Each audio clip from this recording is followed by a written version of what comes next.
Coach. We're here, man. We're here. Episode 50. First and foremost, Season 2 launching off right now of the Halftime Podcast with episode 50 is insane. First and foremost, did you think we would get this far? Honestly, Coach, I thought it was going to be more so just like a hobby. We come in every once in a while and just pod when we wanted to, but here we are. We're weekly with it, man, as much as we can be. As much as we can be. As much as God allows us to be here, in our work environments, but it's amazing that we're here, and 1 year, it's crazy. What a ride. We are officially a 1-year-old podcast. Yes, and we got to clap for that. Absolutely, we really do. Because we've seen fellow podcasts that have been here come and go. We've seen new ones enter, and we have been kind of consistent with the fact that we started off. And like you said, we didn't really know exactly what it was going to be. The show has definitely evolved dramatically from the first episode to now. So anybody that's actually been following and paying attention to how this show has gone from episode 1 to now, there is a dramatic difference between what it started off with to how we kind of have polished certain things and put things together. So I'm really happy about our growth. I'm happy that we have kind of found what it is and how we like to do things. And I hope everybody from the Halftime Podcast community who follows us and rocks with us, that you appreciate everything that we've been doing, our growth, and you will continue to rock with us come season 2, which starts now, and just continue to watch how we develop and do things and push going forward. Coach? Yeah, absolutely. I mean, just huge credit to our production team at Audio Hive Productions. Yes, sir. Us starting from just a table and the TV in the background and sitting face on, and now we're here with a whole bunch of things in the backdrop, and it's amazing. So obviously, big shout out to our guy Brian, and shout out to the whole Halftime Podcast community for the constant support. We've been over 200 subscribers for a little bit now, and continuing to grow, and pretty much across all of our social platforms. It's kind of like a steady increase in all of the social accounts that were above 200 followers on everything. So looking forward to keeping that up, and it's amazing. And this is without us paying to do anything, promotion or anything like that. So this is truly organically just people, sharing the news, telling other people about it and following. So we appreciate, again, we can't say enough how we appreciate everybody that's been rocking with us and just showing us the love. Again, we want you guys to get that merch. That merch is available. You can go to our Instagram page and you can click the link. The link is right there in the bio. We also have a QR code that you can pop up in our highlights portion that you can use to share with other people. So multiple ways to get to our website for merch, but please support us that way. Tell everybody about us. If you rock with us, make sure that they subscribe to our YouTube page. YouTube, we got a few more subscribers. Today I checked and I was just like, oh, numbers went up again. So that's pretty good. I'm just excited.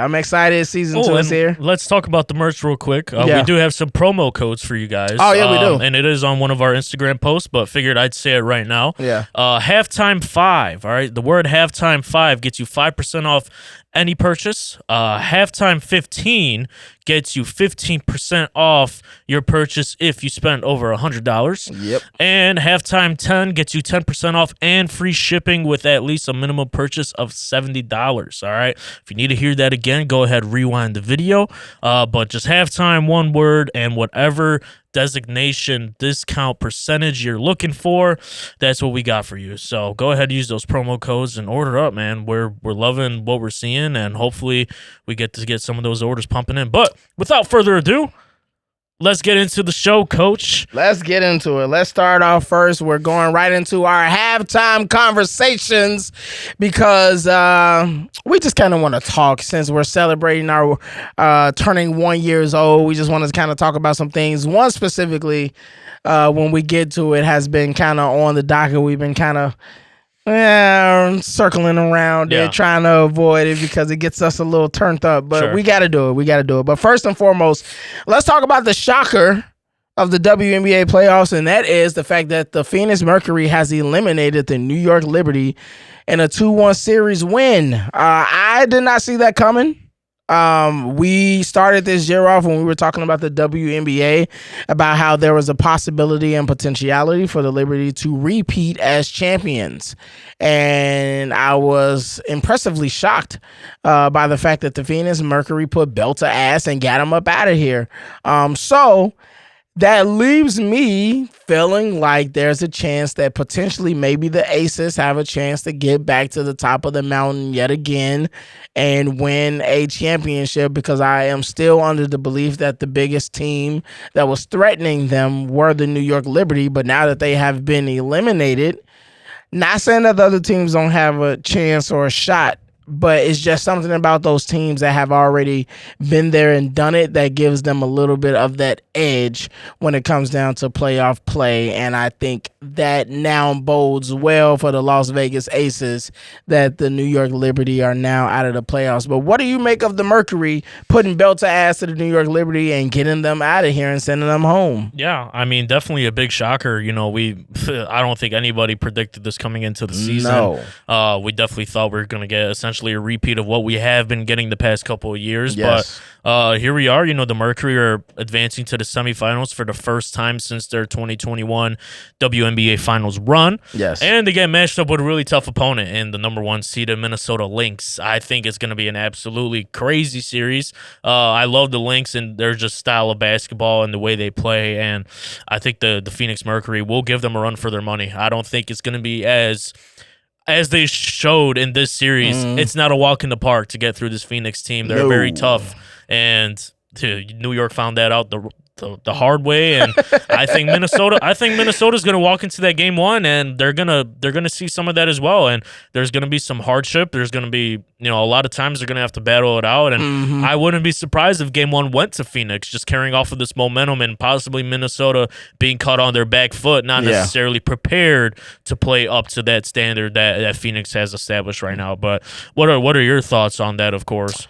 No, I just think that I think the Mercury are going to end up being a team that might be that dark horse for the entire playoffs. I think they're going to be the team that may end up making the WNBA Finals. I think the Aces are going to make it there, and if the Mercury make it, because once you knock off the defending champions, you're on a high. You're playing high. You have ultimate confidence. It's like, okay, if we knock them out of the picture, who's to say we can't do it to anybody else? That type of feeling makes you feel like, okay, if we can beat them, we can beat anybody. And so because of that, I think that the Mercury have a strong chance of being that dark horse to get to the WNBA Finals. But again, I did not think that this would be happening, to be honest with you. I did not. I couldn't foresee it. And I look at this and I go, is the WNBA taking on that same mantle and same torch of the parity that the NBA is trying to create in their league? And so the Las Vegas Aces, for the longest bit of time, was kind of running the WNBA. It looked like that was their league and nobody else's. Then the Liberty finally showed up with their star-studded cast of players. For them to only have one chance, or to have only won it once, and now they're out of the playoffs now and can't really repeat, or not even at the position where it looks like they could do it. It strikes me as a situation that's very similar to the NBA, where it's like nothing is guaranteed every single season. So I like that for the WNBA. The Valkyries, I just want to give them a quick mention. The Golden State Valkyries. Crazy how their first inaugural season they get to the playoffs. Yeah. So it's just, I don't know. It's crazy. Fever, they got advanced. They advanced without Caitlin. Yeah. I do think that this might be where they stop. Just to keep it honest. I don't think they go too much further after this. I think they are going to have a hard time in the semifinals without Caitlin. But I think that the WNBA is looking like it's following in the molds of the NBA with that parity. And how I just assumed at the beginning of the season that it was just going to be potentially the Aces versus the Liberty back all over again for a rematch. Obviously, that's not the case. I will say that the Minnesota Lynx look good too. And I don't know. I don't know. This WNBA playoffs is looking real good, Coach. That's all I can really say about WNBA basketball is at an all-time high right now. Yeah. And it's great to see. I'm excited to watch. Yeah. Now, just really quickly, if we just had to predict, who do you have winning? the next series or just the finals? Just the finals. Who I you have mean, winning the chip? I gotta rock. Like I gotta just, if it ain't broke, don't fix it type of thing. Okay. I'm gonna go with I'm pretty sure the heavily favored team, the Aces. I don't think. Okay. Who did you have before? Because I had the Liberty repeating. Did you have the Liberty repeating? Yeah, I did. I honestly think I had the Lynx over the Liberty before. Really? Yes. If I was to pick a second team to win this championship, it was definitely the Lynx. I'm loving the brand of basketball that they're playing, and Nafisa is an absolute dog. So why are you picking the Aces now? Because I'm just convinced with the amount of experience the team has and just the leadership that they do have. Like I think Minnesota has kind of climbed that peak a little bit, not necessarily too early, but they haven't been on the peak for as long as the Aces have been, and I think that's really going to show if they're able to match up at some point. Yeah, and that's the same way I think. I think the championship pedigree of being there, and have done it before is obviously the competitive advantage that the Aces have over everybody. And I think that's the thing that's going to set them apart. Because I do think the Minnesota Lynx have enough talent to get the job done, obviously.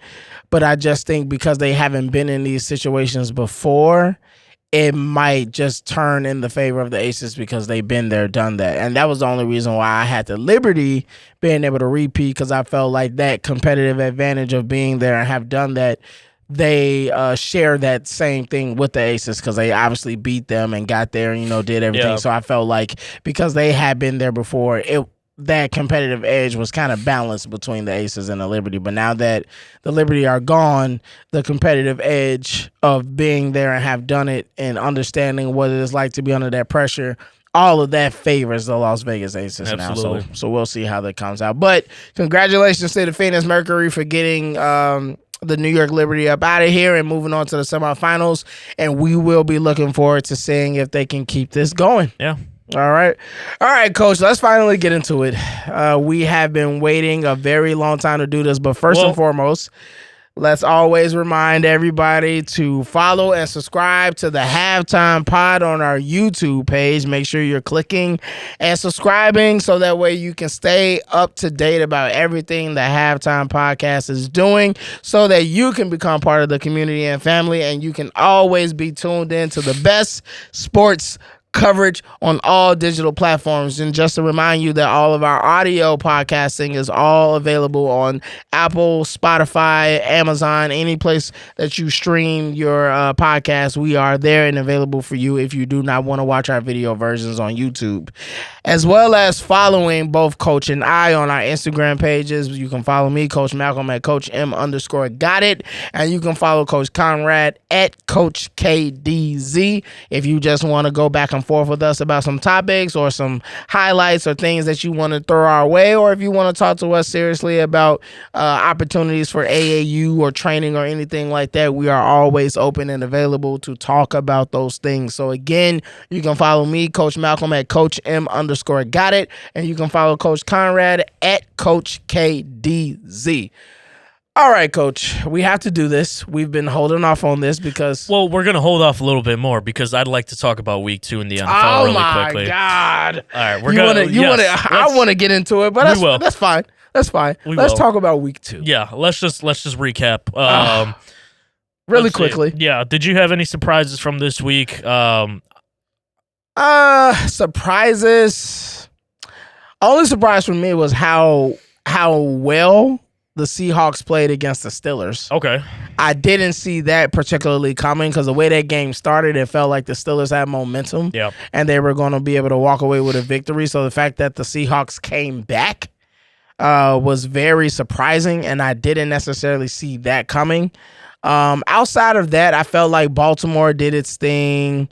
New Orleans lost to San Francisco, which we kind of predicted, but that was a little bit tighter of a game.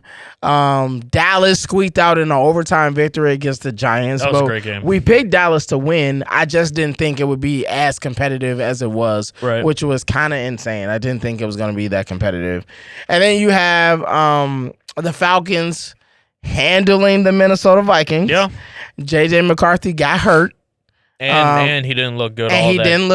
didn't look really well. He looked like a rookie, Mhm. but he looked like a rookie against us too. It was just the fourth quarter where it's like he turned into Super Saiyan mode. Yeah. He figured out how to be Goku and save everything. So that was just what it was against us. But surprises, I wouldn't say too many. The Buffalo Bills handled the Jets. I hope Justin Fields is okay. He got into a concussion, so he's in concussion protocol right now. So we'll see how long he'll be out. So other than that, it really wasn't too many surprises. I've got one big surprise. What was your big surprise? And this is for the past 2 weeks. What? The Indianapolis Colts look like a great football team. I won't say a great football team, but they're playing a high level of football right now. And Daniel Jones, out of all quarterbacks in the league, has put on 2 pretty damn solid performances in week 1 and week 2, especially in this week. Well, and the run game is also, of course, that's going to help him a lot. But their running back is. I was just going to say their running back is Jonathan Taylor. Yeah. But I mean, huge win against the Denver Broncos. That's. Are you surprised just because the Colts have been so bad? Yeah, and I don't think they necessarily have like the star-studded roster that you would expect like a good team to have, but I think they're well coached going into this year. I think maybe the lower expectations kind of gave them a little reignition to their flame. And that's probably what's allowing them to play with a little bit more confidence. Obviously, the ultimate decision to start Daniel Jones over Anthony Richardson was something huge as well. So it is interesting to see how the team kind of responded to that. And here they are sitting 2-0. Who did they play in week 1? Week 1, they played... because I'm just looking at the schedule, and they played the Miami Dolphins. Okay. And we know Miami isn't necessarily the best team this year, but they also gave Buffalo a huge run for their money this last week. So... they did. Yeah, but Indianapolis put BTA. They put belt to ass in that week 1 game against Miami. And they did, and then they pulled out a tough game against the Denver Broncos. Game-winning field goal there at the end. So I'll say this. Because they've been so bad, I guess we can look at them with a little bit of shock and awe of like, wow, I can't believe you guys are actually winning games and you're 2-0. I think it's the level of competition that they've played against so far. If they can be one of the upper echelon teams in the NFL, then I'll start being like, okay. Sure, yeah. It's different. But the fact that it's 2-0, I think Colts fans should be happy. Maybe they play the Titans next week, so... Yeah, and they could end up being 3-0. Yeah. Even though Cam Ward looked better this week than he did the first week. I thought he looked fine week 1 as well. I think the coaching staff over there needs to just let Cam Ward be Cam Ward. You think they need to let him loose? Yeah, I think they're really like kind of containing a lot of his talent because they want him to be this pocket quarterback. Or they're afraid that he's going to get hurt or something like that. I think it's more so that they just don't want him to get tagged and then he ends up injured for the season, which is understandable. You put a lot of your stock into drafting this kid number 1 overall. So if you want this season to be anywhere near what you hoped it could be, you need him on the field. Plus, the fans want to see him. So I understand the hesitancy of wanting to just kind of let him loose and let him do his thing. But we have to reconcile with if you're an organization, when you draft a guy and what they bring to the table, you were enamored with the things that they could do.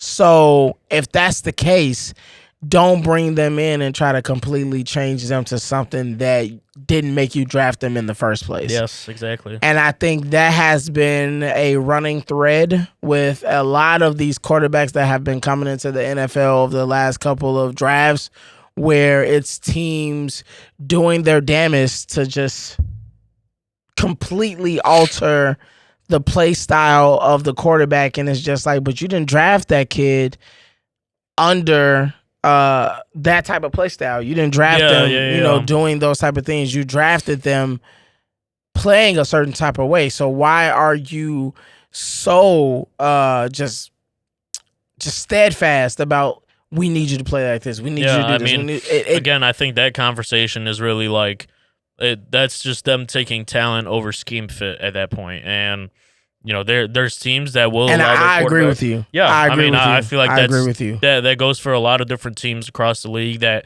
are having quarterback troubles at the moment. And it's also a result of, I think some quarterbacks just didn't pan out to what they possibly Expected. should have been. So, Yeah. but I think that first part definitely is very true. There's a lot of non-scheme fit quarterbacks trying to play under a certain scheme that doesn't fit their play style. Just really quick, Cleveland is 0-2. Yes. How long does Joe Flacco stay the quarterback? I mean, depending on how bad they're losing, like, yeah, they lost pretty bad against Baltimore, But it's Baltimore. it's still 17 points on the board. Like, I think if we're just seeing Joe Flacco play bad football, then it makes sense to put somebody else in. But until Joe Flacco gives them a reason otherwise, I don't see the reason for them to kind of move with one of the other rookie quarterbacks, because then you're really going to get a lot less on the offensive side of the ball. Maybe, You know what I mean? maybe not. We don't know. Probably, yeah. But I'll say I don't know how much longer Joe Flacco has as a starting quarterback if they continue to lose. Eventually, yeah. I mean, eventually you're gonna have to just based upon the fact that you're losing, yeah. you're gonna have to make an executive decision to do something differently. And obviously we know that the Bears lost. Yeah, badly. They Yeah, they got belt put to ass on them by the Detroit Lions, and it was one of those games where everything that possibly could look bad did, in my opinion. We ended up losing TJ Edwards and Jalen Johnson yet again. Yeah.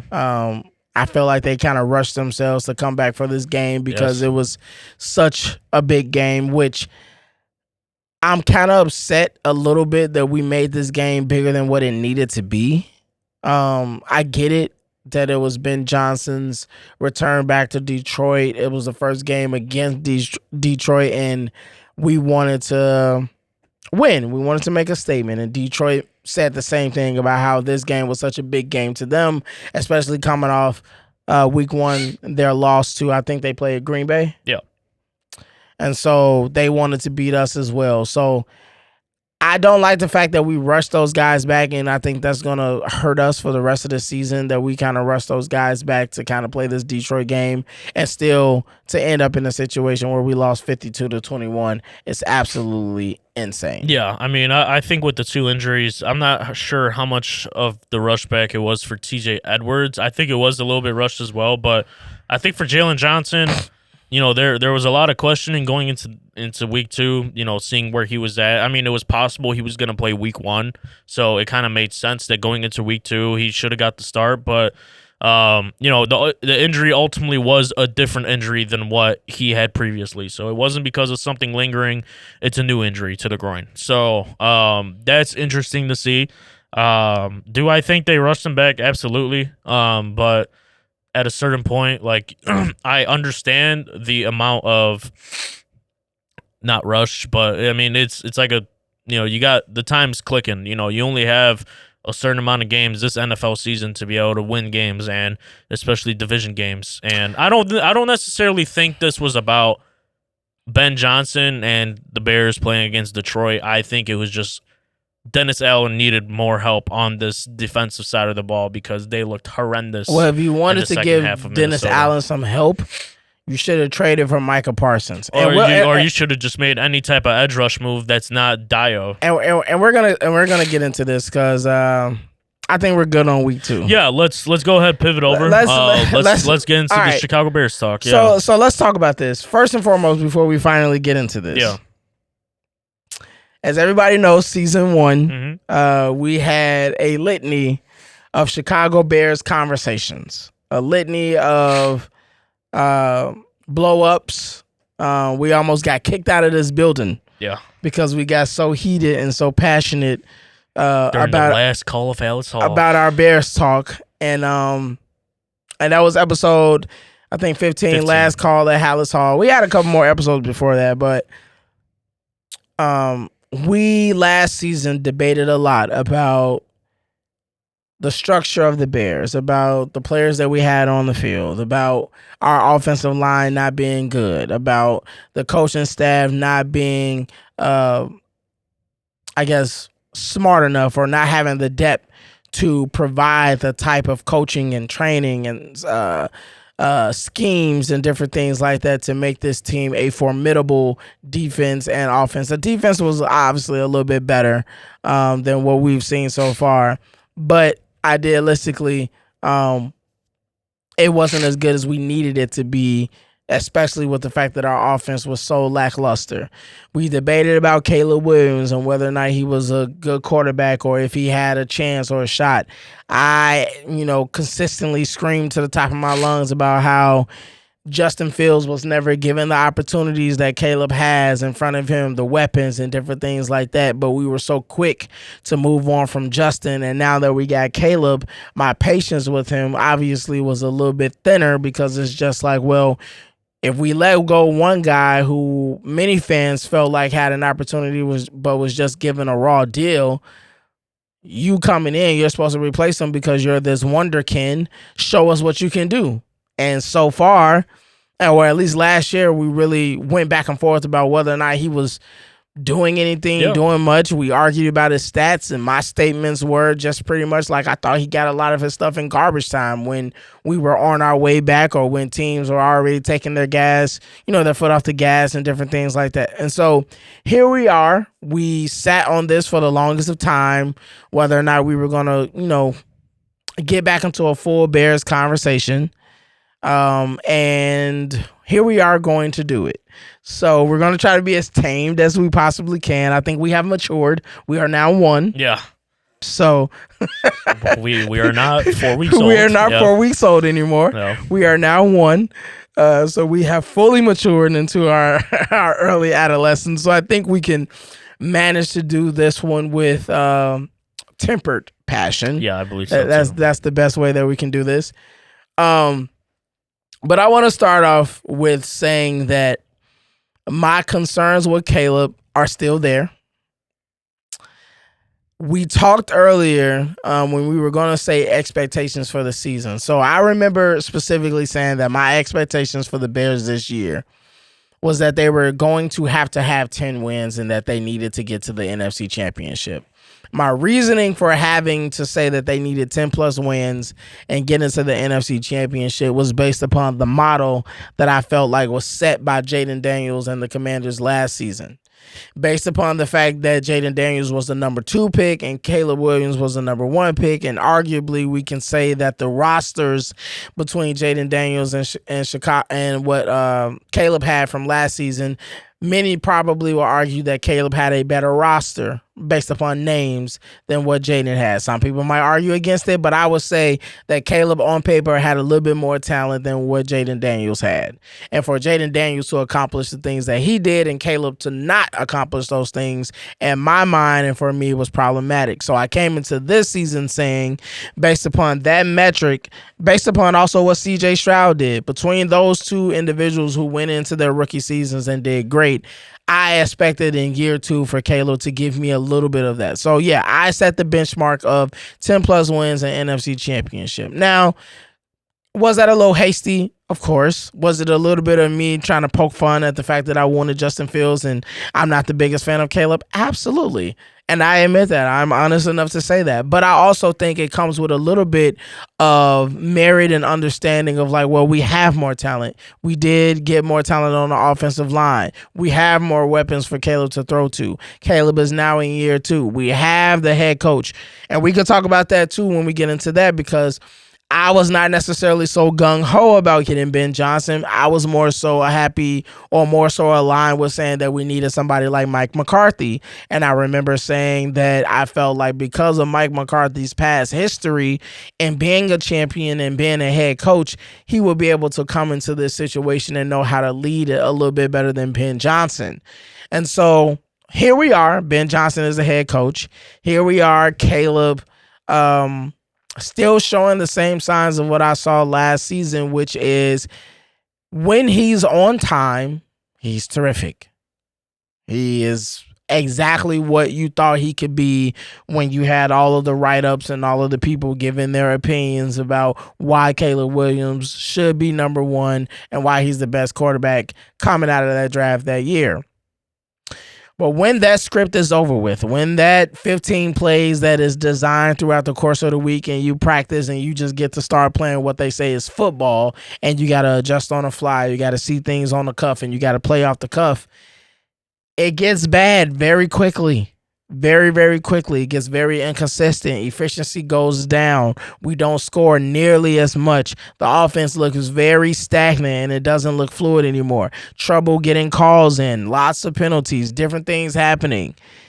And it's starting to be a trend where we can start the game off well whenever it's the scripted situation for Caleb. But once we get out of that, he does not look like the quarterback that started the game in the first 7 to 8 minutes. It starts to look like the type of quarterback that I myself have been saying is the reason why I wanted Jaden Daniels over him. And so now we are 0-2 starting this season. Percentage-wise, there's a strong chance we don't even be a wild card team based upon the way things go for most teams in the NFL who start 0-2. Bears fans, half of them are ready to move on from Caleb Williams and move on to Tyson Bagent. In week 2, we saw that Caleb Williams was eventually benched for Tyson Bagent. We've seen Ben Johnson speak highly about Tyson Bagent and his ability to understand the plays and all of these things and yada, yada, yada. And I myself have expressed that it would have been nice to see Tyson play with the starters because, in my opinion, the way Tyson played, he showed me that he may have the chops to do it, that he may have the ability to be a starting quarterback in the NFL. Now, we discussed that and you gave your opinion about that, and I want you to lean into that a little bit more, obviously, as we discuss this, and more specifically because we're coming off the heels of seeing Caleb get benched for Tyson Bagent. Now, it wasn't nothing crazy. It was in the fourth quarter. The game was already out of hand. It wasn't like it was in the middle of us potentially trying to make a comeback or us having a chance to still win the game. But nevertheless, even when you're losing games, a good portion of the time, the starting quarterback still finishes out the game.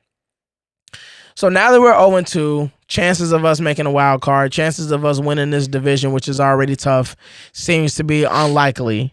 Ben Johnson and Caleb Williams seems to be really good in the first 7 minutes. And after that, it seems to be a dumpster fire. What are your expectations now for the Bears? What do you make of Caleb Williams and what he's doing? And we'll start there before we move on to talking about, did we make a mistake with Ben Johnson? And then we'll lean heavily into Ryan Poles and his decision making as a general manager. Okay, yeah, I like that. So to start, I mean, my expectations with the Bears still remains the same. I believe this season, I think I said it when we were first initially discussing it. I believe I said 8 or 9 wins, and if we do make the playoffs, we'll sneak into the playoffs some way, somehow. That's what you said. I think that's still a possibility. I pulled up the Bears schedule just to look at our next couple of games. And I think based on how this upcoming Sunday's games against go, Dallas, I think this will determine a great deal on how the next 6-7 games end up looking like. If we were to win against Dallas, right, which I believe is definitely a possibility. I believe Dallas right now is technically the worst rated defense in all football against the pass. So granted, that would help Caleb out a lot. That would give the whole team a lot of confidence. The week after that, we play the Vegas Raiders. Not a necessarily good football team. That should be a win, although the Bears have struggled in Vegas in the past. But I think that could be 2 wins right there. Then you have the bye week, and then you play the Commanders off a bye week. That's my 50-50 game. It's a toss-up. The Commanders haven't played the best football this year that I think we were expecting them to come out and play. They're dealing with injuries already. They're dealing with injuries. I think Jaden Daniels is still getting into this season. I don't think he's technically where we all thought he was going to kind of come back off of last season. But I think part of that, of course, is also on play calling. Like, I think play calling has been drastically different because they have to find a way to incorporate Debo and all these other weapons that they have. And, of course, losing Austin Eckler is a huge thing as well. Yes. So that's a 50-50 game, right? It's in Washington again. I'm going to say the Bears win that game. Just based on how that first game went, I thought we played a great game on the defensive side of the ball, being able to contain Jaden and all those things. And I think if the Bears have a smooth next 2 weeks on the offensive side of the ball going into that game, also off of a bye week in which they could really take an extra week to just evaluate and prepare against that Washington team, they could have an offensive explosion. That could definitely be like kind of a very gunslinging game between the two quarterbacks, and it'd be fun to see. But I'm going to give the Bears a win on that. So that's 3 wins. They're at that point sitting at a record of 3 or 2? That'd be 3 because we win against Dallas, Vegas, and then Washington as well off of the bye. So that's 3 and 2. We play the Saints at home. I think that's a win. I think New Orleans has nothing going for them this year. Then we play Baltimore. That's a loss, right? So then you're at 4 and 3. We play the Bengals, who will be without Joe Burrow for that game, which is essentially confirmed that they will be without Joe Burrow for that game. I think that's a win. I think with a Bengals team without Joe Burrow will struggle. That's 5 and 3, right? Week after that, you play the Giants. I think that game's going to be a tougher matchup than a lot of people anticipated walking into this season. But it's at Soldier. It's a noon game. I think we still win that game. 6 and 3 or 6 and 4. 6 and 4. 6 and 4. We play Minnesota at their place. I think that's the bounce back game, right? I think that's our revenge game against Minnesota. 7 and 4. 7 and 4. Then we play the Steelers. That's also another toss-up for me, right? Lord knows Aaron Rodgers might come into Soldier and be like Green Bay Aaron Rodgers, right? Or Pittsburgh could struggle on defense like they have the past 2 weeks as well. We don't know what type of Steelers team we're going to get by that week. But we're looking at a situation where we could get a Bears team that's 8 and 4 or 7 and 5. Okay. Which essentially lines up with my initial trajectory going into this season. So I still have, what's the word I'm looking for? Like, I still have belief. I'm not counting them out yet, but I am definitely frustrated with what I've seen. Now to continue on to Caleb Williams. Yes, in week 1, first scripted plays looked awesome. I'm like, oh my God, we're here. You know, we're in a Ben Johnson era. We're in Caleb's sophomore year, and it's not going to be a sophomore slump because I don't think we could get any much lower than where we were last year. Yeah, you were ready to come here with your chest poked out and being like, Malcolm, ready. what's that stuff you were talking about, coach? Yeah, and then we saw what eventually happened, right? The offense stalled out, I think, as a whole, right? I think Caleb started to miss throws that should have definitely been completed. And we had that conversation last week about it too. I thought DeAndre Swift was very limited in his run game production in that week 1 matchup.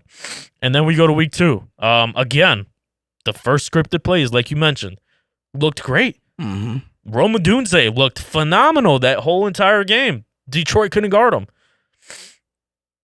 Caleb had improvement from week 1 to week 2. There was improvement, and I don't think people could argue otherwise. The kid showed improved play. He played more on time. His feet looked better. He wasn't throwing as many inaccurate balls, right? Yes, he had the pick. Terrible pick. But again, on what down and distance was that? Like 3rd and 35.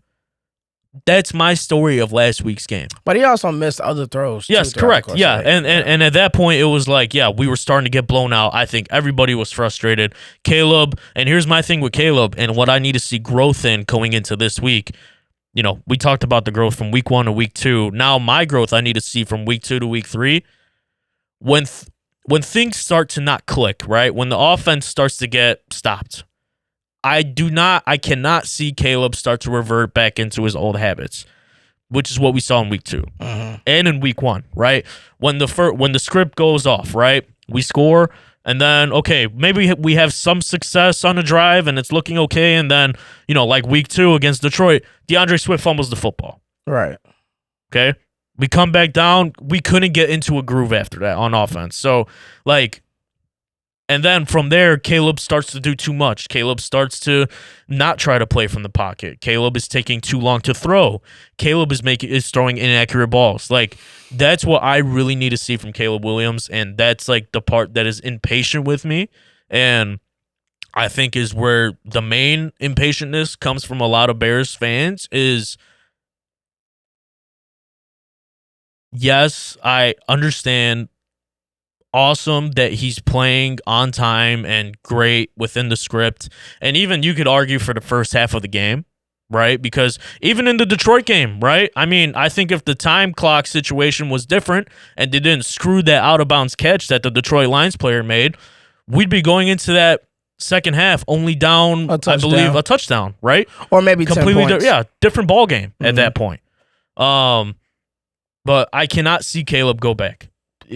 Old habits need to be deleted, and we know like it takes a certain amount of days. I think it takes they say 28 days, right, to build good habits or new habits, whatever they are.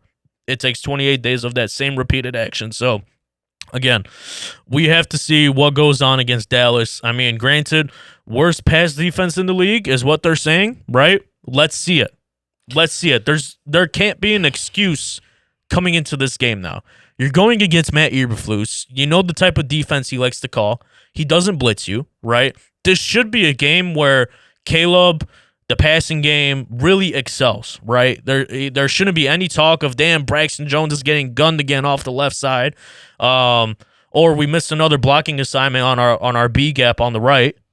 You know, we can't have any of that. But that's my whole spiel with Caleb. I do need to see more growth, and I believe we saw that from week 1 to week 2, but now I need to see growth in the other aspects of the game that we didn't see. So I see a lot of people saying that we need to be patient. I've heard that from, some analysts saying like, Caleb needs more time. I've even seen people cry about how there's too much pressure on him and all this good stuff. Uh-huh. I'm not seeing the growth in the same way that everybody is. Everybody is trying to tell me he's growing, and I'm not seeing it the same way. I'm not saying he's not. I just don't necessarily know if the growth that he's making is going to trend him in a different direction of being the quarterback in which people think he can be. I think people are still holding out on the potential of Caleb Williams rather than recognizing who he is right now. And he is the type of quarterback, and this is what we were talking about when we talked about Cam Ward just a second ago about how they need to let him off the leash.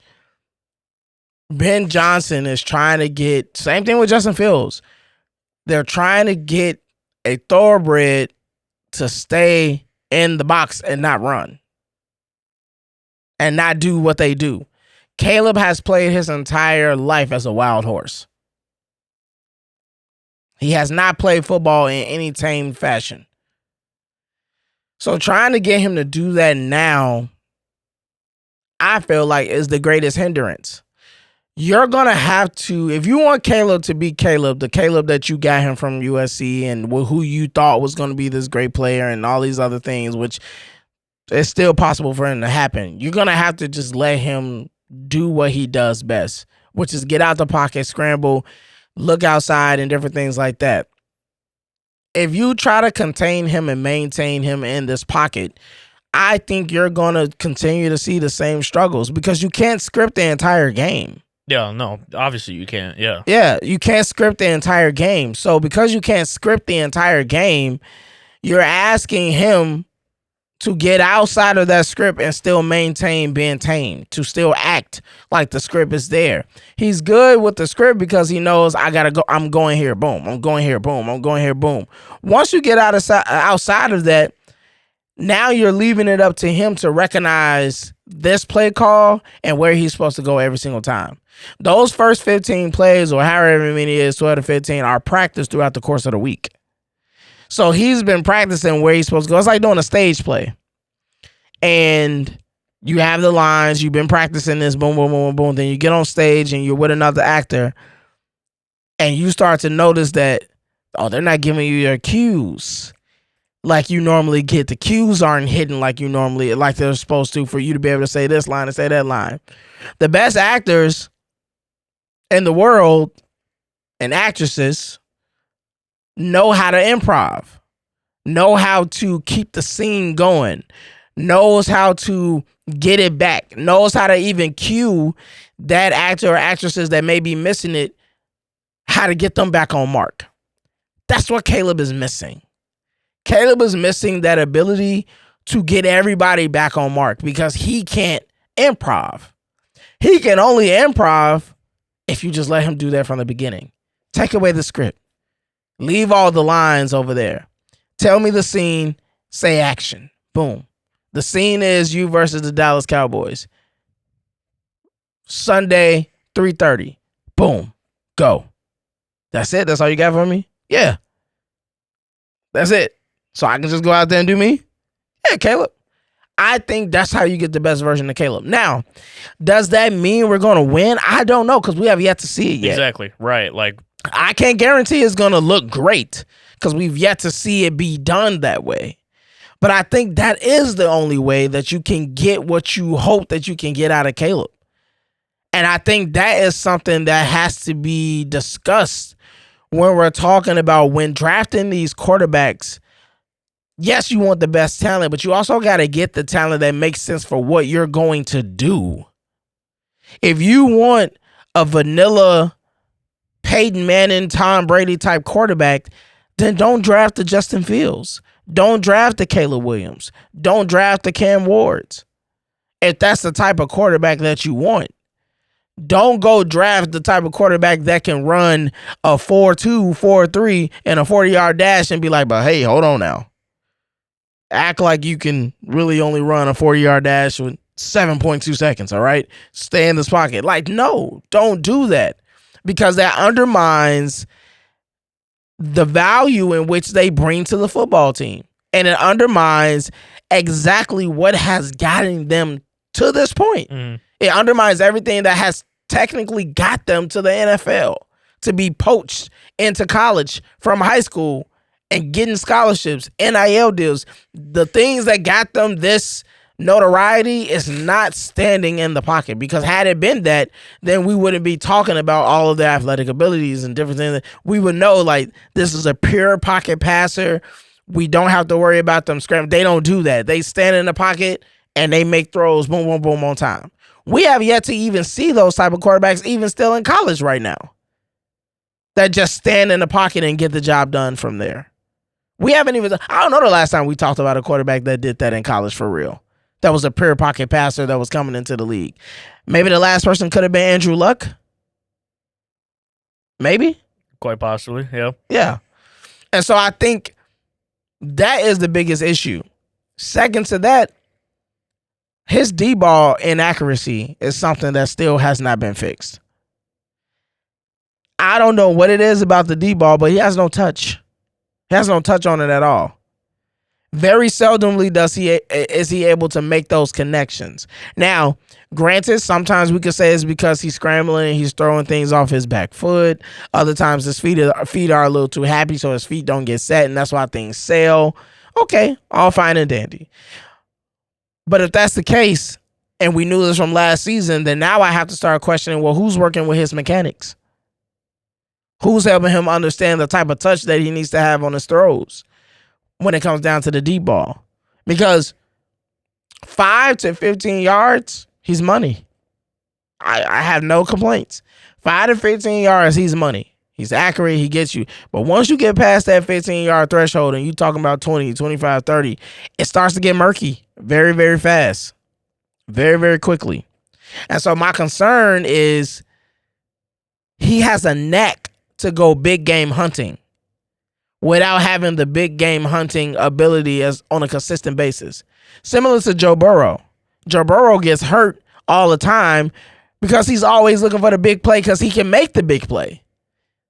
And he has a tendency to not check the ball down as much as he should because he's always trying to push the envelope to Chase or what's his other or Higgins. He's always trying to find them to do some crazy type of play. And Joe Burrow has the arm and the talent to do that, but he gets in the way of himself and causes himself to be in bad situations because he's always doing that. Caleb has that same mentality, but at least the benefit of Caleb is he'll get out the pocket and try to scramble and try to save himself as much as possible from getting hurt and getting hit at his knees and around his ankles and stuff like that. So I don't see the growth that I need to see from Caleb in the pocket outside of that scripted minutes. His feet still look a little happy. He doesn't seem like he can manage the game outside of the lines that's given to him. He's not good at improv if it's within trying to stay within the scheme. He has to just go out there and really be let loose like it's backyard football. And that's the only way it seems like he flourishes. And I think fans are not coming to grips with that. I think the Bears organization is not coming to grips with that. And I think Ben Johnson, who we're going to get into next, is going to have a hard time coming to grips with that. And it seems like he's already bubbling with conversations and certain things that he's putting into the media to kind of say, I don't like the fact that he can't stay on time, that he can't stay on script of what I'm doing. As we already talked about how DJ Moore tried to improv and he's not a fan of that. It seems like he's bubbling, it's percolating those concerns. But that's my retort to the growth of Caleb. You can either provide that or you can get into what you may feel about Ben Johnson and some of the statements and some of the things that he's been saying regarding this team, regarding Caleb, and even his decision to take Caleb out of that game and put in Tyson in. I think all of these things are red herrings. I think all of these things are things that he's saying something without saying it, in my opinion. But go ahead. I'm going to shut that down right now because I don't think he would get his head chopped off if he left Caleb in that game down 30 in the fourth quarter and he gets hurt. He'd get massacred on live television, like by the media, verbally, not physically, verbally. No, I get it, but yeah, I just want to. But why do you think? But why do you think that? Because Caleb can't get hurt, or there's no reason to have him in the game. There is no reason to have him in the game at that point. That's why Tyson went in the game. Also, other starters also came out of the game. That's fair. We saw Colston Loveland a lot more. We saw Luther Burden a lot more. We saw Calvin Unguy getting touches. We saw Roshan Johnson in the game. Like, this is my point. Like, we saw a lot of backups start to come into the game in that latter half of the game. And makes no sense to keep Caleb in that game. So I don't want to argue about that point because simply it is just the other guys getting into the game. And by the way, Tyson came into the game and didn't do anything. So I want to put that out there right now. He didn't look great. He didn't have the starters either, though. Oh, right. But again, he looks so good without the starters, though, right? But okay, all right, we're gonna use that against him. But he wasn't playing with the starters. We had to say that too. He had some starters. He had some starters. He didn't have them all, and he didn't do anything with it. So, but he didn't have them all, right? But again, when supposedly he played so good without any starters, but he was also playing backups. I don't think Detroit put all their backups in on defense. But still, again, like. I don't know. We're not going to get into that. No, not yet, but we will because it's coming. Yeah, it's coming. Tyson is going to end up playing this season. It just isn't. But with Ben Johnson, I still have the utmost confidence in him being able to turn around what is the Bears' curse because that's what it is. But what do you make of his comments regarding like Caleb and different things, or even his comments about how he hasn't said anything directly about Caleb. He hasn't said anything about Caleb not being able to play on time. Only things he has said are very constructive criticisms that, we need to work with him on, having his feet set when he's making those throws. And Caleb is coming out and saying the same things.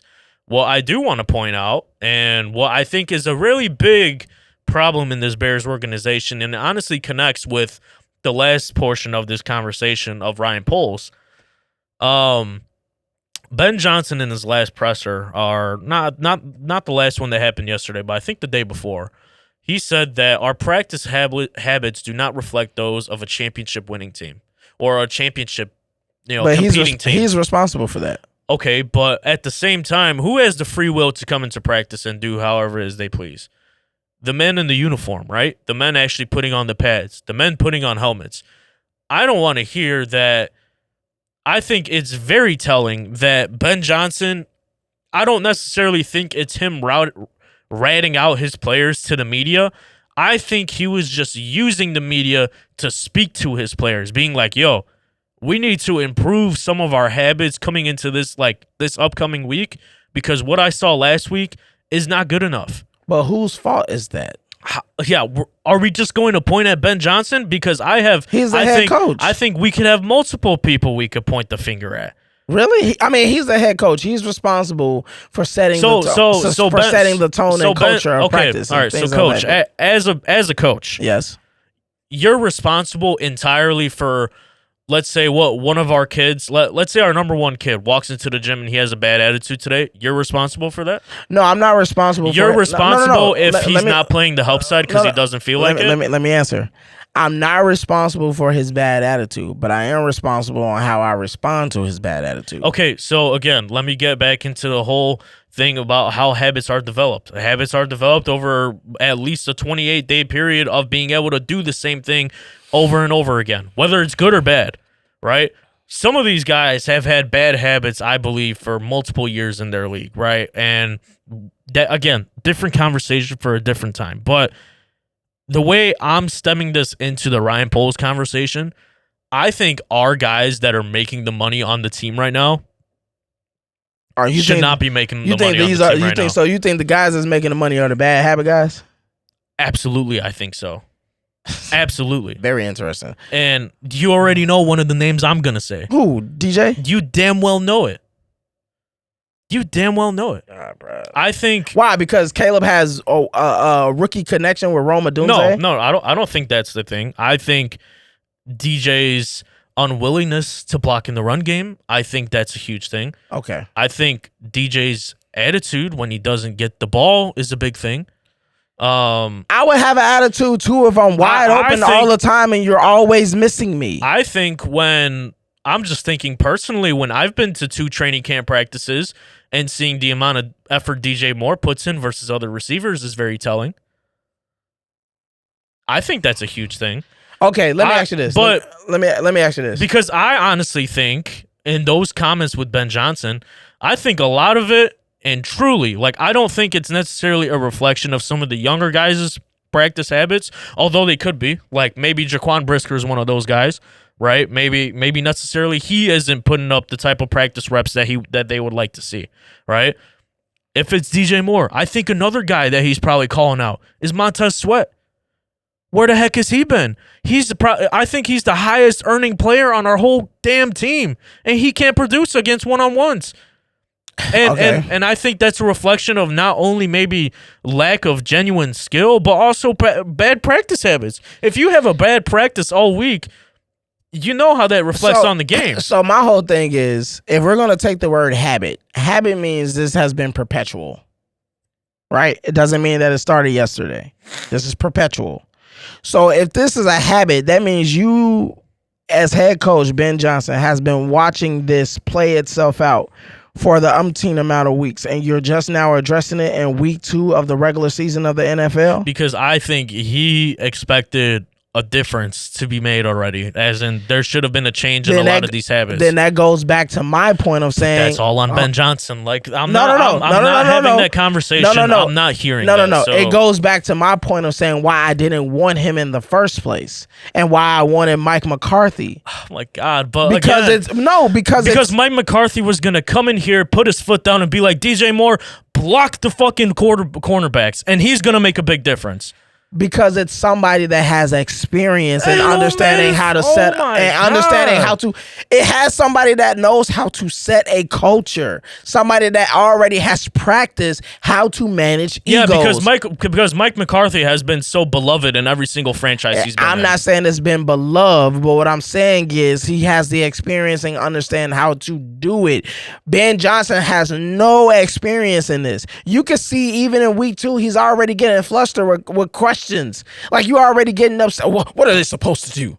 What is Dan Campbell supposed to do? Okay, is that not a warranted reaction? No, it's Bears not. media is stupid. They ask stupid questions, and they do. Yes, they do. I'm not having an argument about that because that's I'm staying true to that opinion because Bears question out of a lot of different organizations, a lot of different teams in the NFL ask some of the most stupid questions known to mankind. Stupid.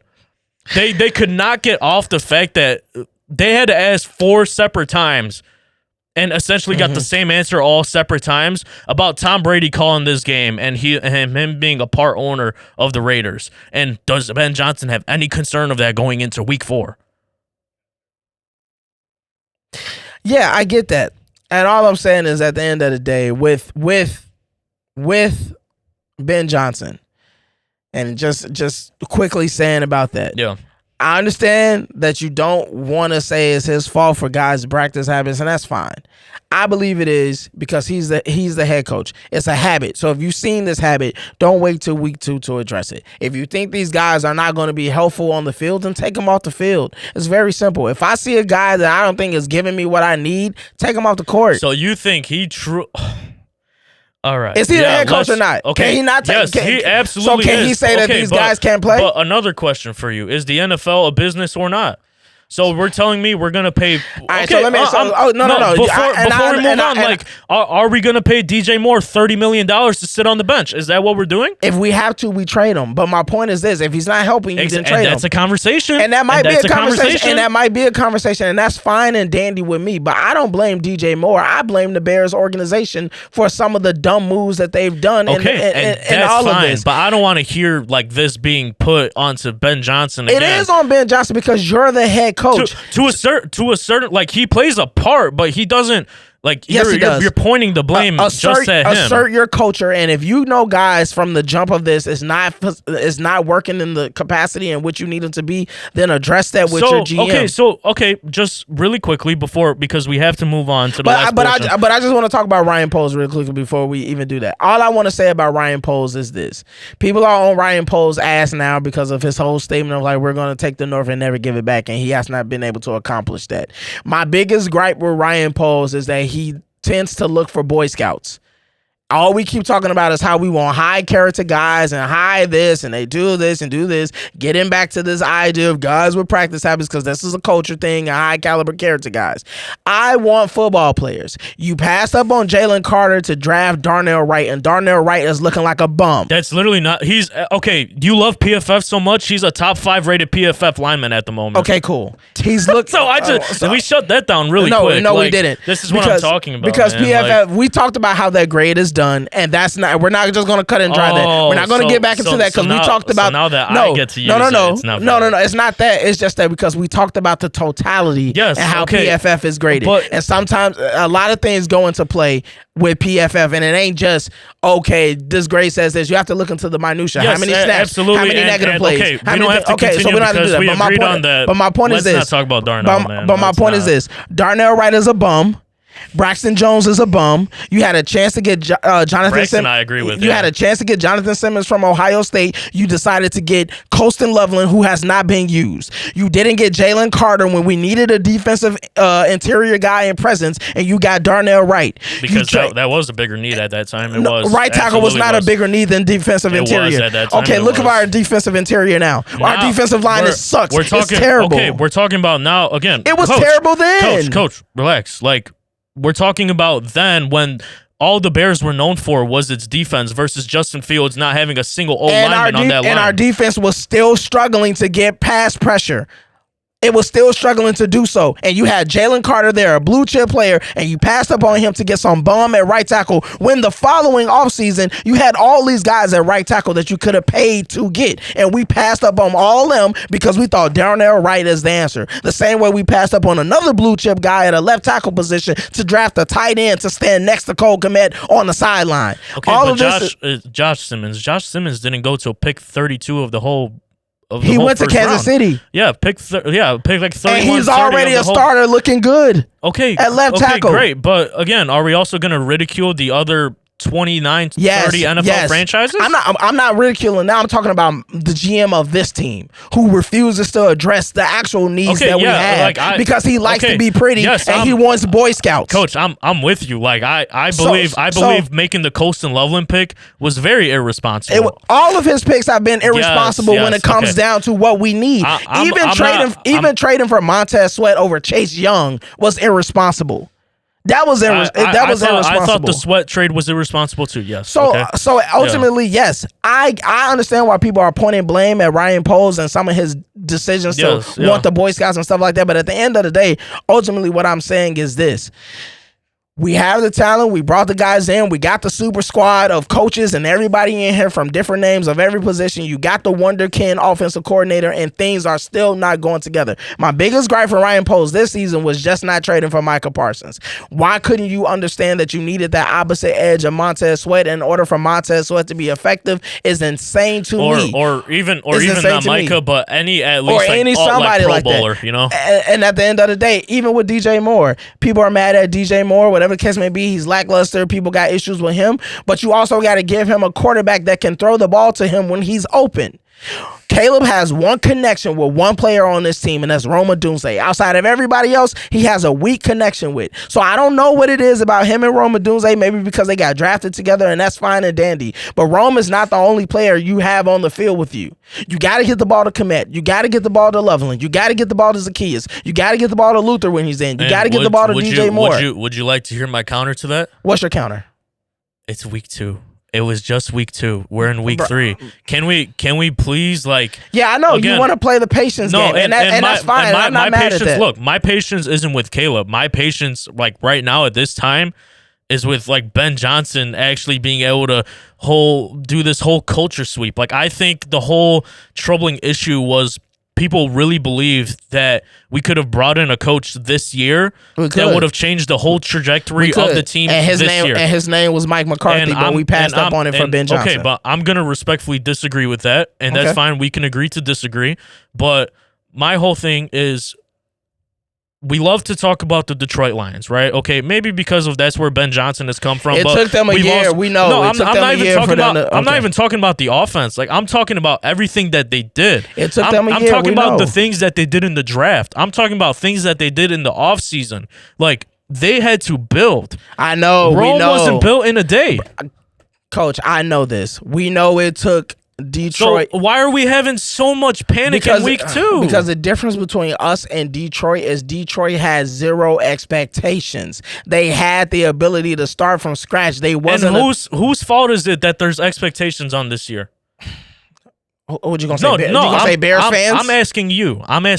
The Chicago Bears organization has been saying that we're doing everything possible to turn things around. They just talked about how they're going to build a whole new stadium because they have a team that's on the rise, and everybody should be looking forward to it. Yeah. So my whole thing is they are the ones that have been pushing the narrative that they're getting better, that they're turning the corner. I'm glad you say that. So with that being said, the expectations started with the Bears and then it trickled to the fans because we bought into it. My ultimate thing is don't try to tell me now that you guys suck, that as fans, we're the ones who should have seen and read through the tea leaves that Rome isn't built in a day. Rome could have been built just fine if you would have picked the right guy at head coach who has experience with culture and doing things to make this happen. It's not like Mike. Still not built in a day. Okay. Again, doesn't matter. I'm not saying, even if you. I'm not saying it would have been built in a day, but I guarantee you, with Mike McCarthy as our head coach, we are 1-1 and not 0-2. Okay, yeah, maybe you could argue that, and that's fine. Like, yeah, maybe we should have won week 1. I think we should have won week 1, but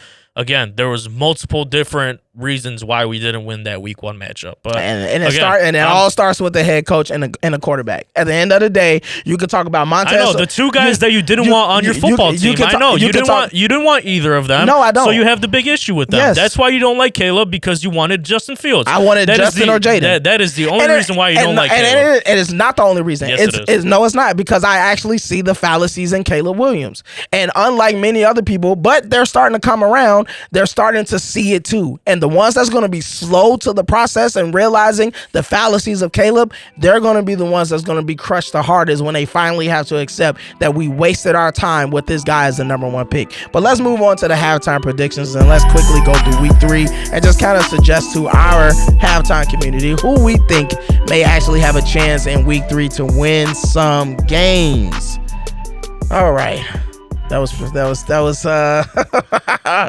about the Bears, bro. I know, but it's because we're passionate about them. Yeah, so we are. Let's get this week 3 graphic. All right. We already had Thursday Night Football. We know Buffalo won. Put belt to ass on Miami. Or Minnesota. Well, Carson Wentz is playing, so I got Minnesota. Okay.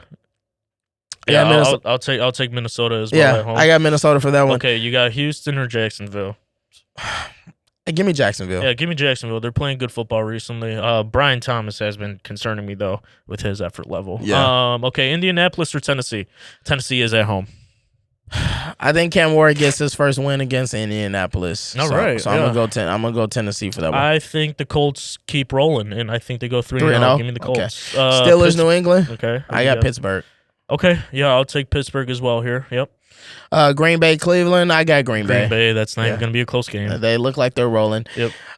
Eagles and the Rams. This could be a trap game. I'm gonna go with the Rams. I think they're gonna figure out how to make this work because the Eagles' offense has not been able to put up points. Yeah. But I'm still taking the Eagles. They got to prove me otherwise that they can't win a football game. So I'm taking Philadelphia. Buccaneers, Jets. I'm gonna go with the Bucks. Justin Fields will not be playing this game, and Baker Mayfield look like he is on. He looks like he's on one this season. 2 back-to-back weeks with game-winning drives to help his team win. He's obviously the real Baker, real deal right now. Yeah, give me Tampa Bay as well on that one. All right, you got Vegas or Washington? This is another one of those crapshoots because Jaden isn't playing, and Las Vegas is on the road. And I don't trust the backup quarterback for Washington, so let me say the Raiders squeak out with a close victory in this. Yeah, I'm gonna take Vegas as well. I think Geno Smith has a good football game. A division matchup, NFC South, Atlanta versus the Carolina Panthers. Bryce Young has been looking like another #1 overall pick. That's boo-boo. So I'm going to go with Atlanta. Michael Penix doesn't look too bad. He's not super impressive, but he does what he needs to do to get the job done. I'll go Atlanta as well, but they're not going to be anything until they start running a different formation than the pistol. So. Absolutely. Denver and Los Angeles. Give me Los Angeles. Yeah, give me the Chargers. I think they're my dark horse. I'm in saying the that AFC. right now. Yeah, they are the dark horse for the AFC. I'm saying in the league, they're my dark horse. Oh, so you think they got a chance to win the Super Bowl? All right. They got a low chance. Cool. Seahawks and New Orleans. New Orleans might as well just be a G League football team, so let's go. Yeah. Let's go with Seattle. I'll take Seattle too. Yeah. All right. The game of the week for all you halftime community family members and people.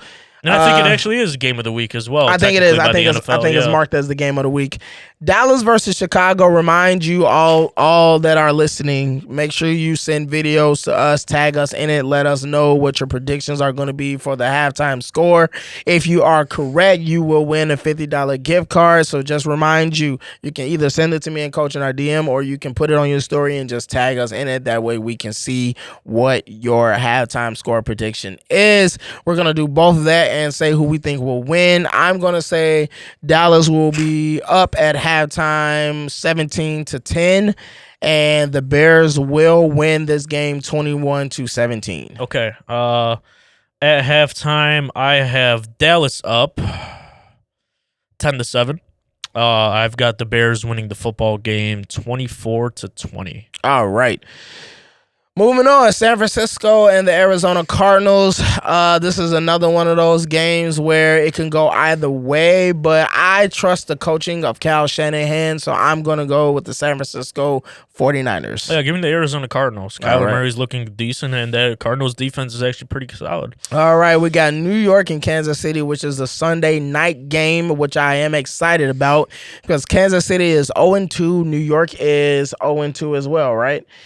Battle of the 0-2 teams. I think this is going to be a tougher game than people think, but I think Travis Kelce is going to unleash himself from the high of being Taylor Swift's fiance, and he's going to finally learn that he's a football player again, and the Kansas City Chiefs are going to end up winning this game. Yeah, give me the New York Giants. Really? Give me that Giants defense getting a lot of pressure. Yeah, you're not a believer of the Kansas City right now at all, are you? I think they pick it up halfway through the season towards the tail end. A wild card team? They always do every year. A wild card team? Yeah. All right, and then Monday night, the game on Monday, we got Baltimore and Detroit. As much as I want this to be a hell of a game, I think the Baltimore defense is going to be able to handle the Detroit Lions a little bit better than obviously the Chicago Bears did. So I'm going to go with Baltimore to win this game, and I'm going to say that they're going to win pretty handily. Yeah, this is my I think this is Detroit's come to Jesus moment, and they realize that maybe they're not the football team that they were last year and the Yeah. year before. And I think Detroit struggles in this game. I think Lamar Jackson looks phenomenal, as he always does every Yeah. week. I'm taking Baltimore in a blowout. All right, Coach. What episode is this? It's episode 50, the beginning of season 2. Episode 50, the beginning of season 2. Again, we are finally 1 years old.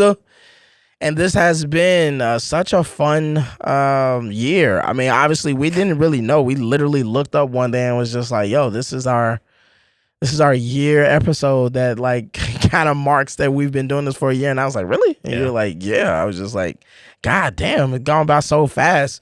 And just sprung up on us. But we thank you again, everybody, for watching the show, staying with us, becoming part of the halftime community. We want you to continue to watch with us, continue to let people know about us, subscribe to our YouTube at the Halftime Pod, follow both me and Coach M_ got it for me, Coach KDZ for Coach Conrad. We have the halftime merch. You can go to our Instagram page. Link is in the bio for the halftime merch. We will definitely be doing our best to try to rock our merch as well, so you can see it in real time, how it looks, the quality and everything of it. So that way you have no second guesses about being able to go and buy that merch. Other than that, you know how it always goes and how we rock out. It's C Red and bear down, baby.